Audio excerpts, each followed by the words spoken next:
What if the stories we think we know best, the legends etched into our collective memory, are actually missing? Well, missing half the picture. What if powerful truths lie just beneath the surface, waiting to be found?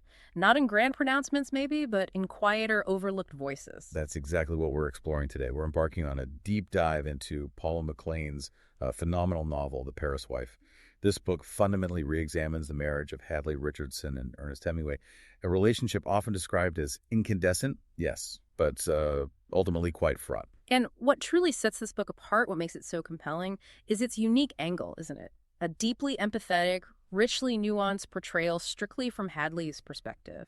It feels like a necessary shift from the usual Hemingway-centric view, almost like a re-examination, a reclamation, really, of her entire story. Definitely. Our mission in this deep dive is to unpack how McLain strategically constructs this narrative. How does she manage to illuminate Hadley Richardson's experience so vividly? Her resilience, certainly, but also his vulnerability, her deep humanity. And in doing so, how does she invite you, our listener, to reconsider a well-known literary legacy from this powerful new viewpoint? And just so you know, you are experiencing a unique two-host AI conversation powered by Google's NotebookLM, designed for deeper, more dynamic book analysis. It allows us to truly peel back the layers of a story like this. So let's begin at the beginning. What was the spark for McLain? Why did she feel compelled to write Hadley's story specifically? It's a fascinating origin story, actually. McLain herself identified this huge gap, a real void, in literary history concerning Hadley Richardson. When she looked into biographies, especially Hemingway's own memoir, A Movable Feast, Hadley was just frustratingly marginalized. Like an afterthought. Exactly. Often she appeared as just that, an afterthought. Supportive, yes, but ultimately a secondary figure, almost a quiet backdrop to his burgeoning genius. Always there, kind of making things possible behind the scenes. Precisely. McLain saw that and sensed an untold story, maybe even a quiet injustice. She was directly inspired by that absence, recognizing a woman whose significance really deserved to be brought forward. And the timing of the book's publication in 2011, that seems incredibly significant as well. Oh, it was perfect timing.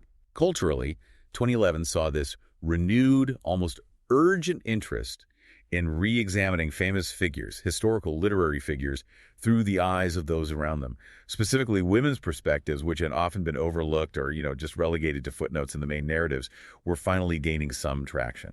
So The Paris Wife wasn't just another historical novel then. It tapped right into a larger cultural need for these kinds of counter-narratives. Absolutely. It was filling in missing pieces. McLain wasn't just telling a love story. She was, in a way, engaged in this kind of historical rebalancing act, subtly correcting the record on moments maybe Hemingway himself misremembered or downplayed in his own accounts. Right. So for those who haven't yet immersed themselves in the book, maybe give us a quick overview. It essentially traces Hadley and Ernest's improbable courtship. He's this intense, ambitious young writer, and she's, 8 years his senior? Quieter? Maybe a bit unassuming at first. That's right. And then the story just sweeps you into their intense, often chaotic years living in 1920s Paris. That whole legendary scene, so vibrant with creativity and brimming with these iconic personalities. Oh, yeah, you're right there, aren't you? Transported into Gertrude Stein's salon amidst Ezra Pound's pronouncements and in the company of the dazzling Fitzgerald, Scott, and Zelda, it captures all that intoxicating energy. And through it all, you witness the immense strain that this burgeoning artistic ambition places on their relationship. The slow, almost imperceptible creep of infidelity starts to, erode their bond. It's an unfolding tragedy in a way, isn't it, watching that happen? And ultimately, it leads to their profoundly heartbreaking divorce. It's a story of love, yes, but also profound betrayal and, importantly, self-discovery, all set against that glittering, almost mythical backdrop of Jazz-age Paris, a city that, in many ways, both made them and ultimately broke them. Now, a critical part of McLain's artistry, I think, is how she establishes her credibility, what the Greeks called ethos, especially when telling a story that has been so thoroughly dominated by Ernest's version of events. But how does she build that trust with us, the readers? Well, she handles the source material, things like Hemingway's memoirs, Hadley's own letters, even their divorce papers, with just meticulous respect and care. You can practically feel the extensive research underpinning every detail. It's not about inventing facts. It's about breathing life into them. Yeah, it never feels like she's just making things up for convenience, does it? Not at all.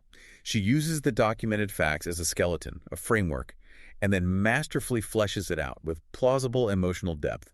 Plus, McLain's established reputation as a poet and a careful researcher lends real weight to her interpretations. You trust that she's done the necessary work to render this untold story with integrity. And that trust, for me, feels massively amplified by her pivotal decision to use Hadley's first-person voice. Oh, it's a game changer, absolutely. Yeah. That choice pulls you straight into Hadley's mind, her heart.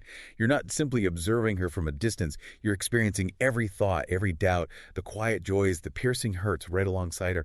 It creates such an immediate, unfiltered perspective. It's like she's made you her confidant. You're invited right into her private world, witnessing her struggles and triumphs, which transforms her from merely Hemingway's first wife into this fully realized, complex character. And that's where the emotional journey, the pathos, truly takes hold. The book is incredibly rich in evoking profound feeling. How does she achieve that so effectively, do you think? Well, through incredibly vivid scene setting, for one. You don't just read about Paris, you feel like you're truly immersed in those cobbled streets or inside their tiny apartment on Rue Cardinal Lemoyne. And this is coupled with these intimate reflections that expose Hadley's deepest vulnerabilities. You recall specific moments, don't you? Like her initial nervousness about moving abroad, that sort of cautious optimism of her growing confidence in Paris, and then that slow, painful, dawning realization about Ernest's increasing distance.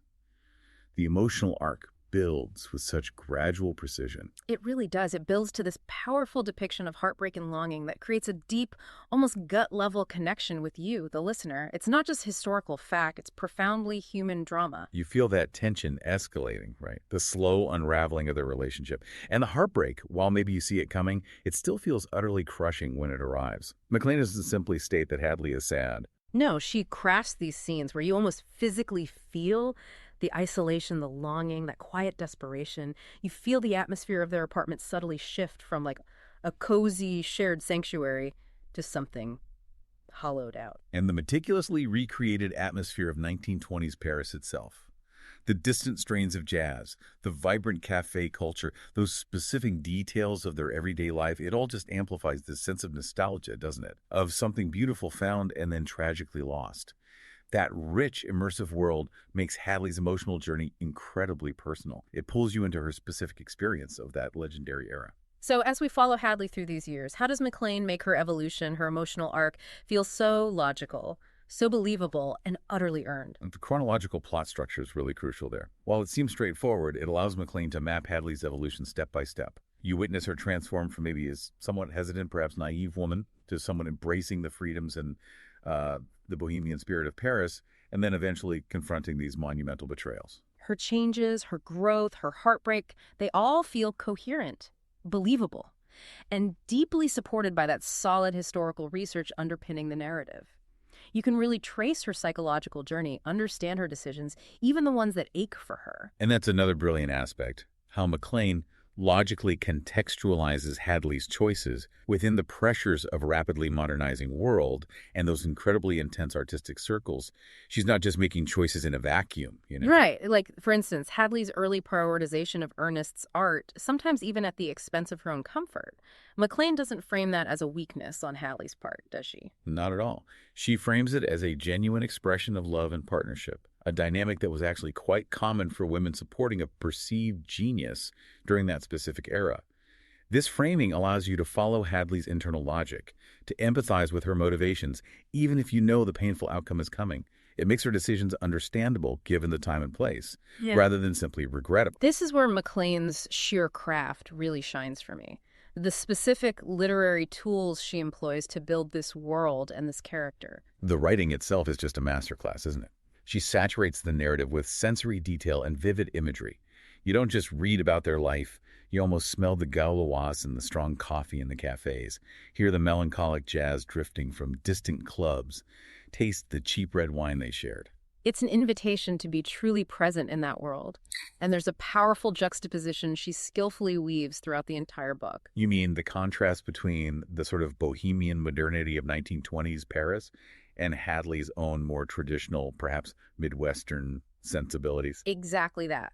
her quiet, steady nature against all that exhilarating noise and chaotic ambition. Yeah, that tension is palpable. It really highlights her unique character and the immense pressures of the era. And she anchors the story so skillfully in history, too, with the iconic literary figures. It's not just name dropping. Absolutely not. Clear references to Gertrude Stein, her famous pronouncements on the Lost Generation, that disillusioned group of post-World War I American artists, and the Fitzgerald, Scott, and Zelda.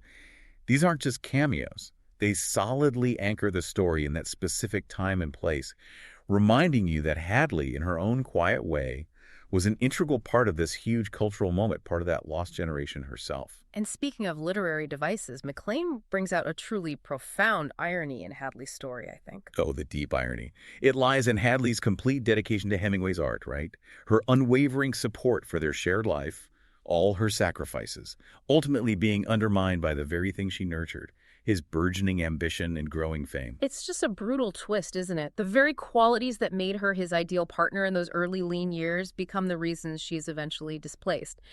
It powerfully highlights the hidden costs of genius, especially for the partner like Hadley, who is maybe content to nourish the flame from the shadows. It really compels you to think about the true price of greatness and who pays it. And stylistically, McLain's language choices are incredibly clever, too. How so? What stands out for you there? Well, she subtly mimics Hemingway's characteristic sparseness and directness in places, which feels like a brilliant nod to his influence on the narrative and the period. But at the same time, she maintains this lush, deeply evocative lyricism that feels absolutely perfect for Hadley's voice, for conveying her profound emotional world. It's a remarkable stylistic blend, you're right. It captures both the everyday realities and the intense passion and sorrow of their lives.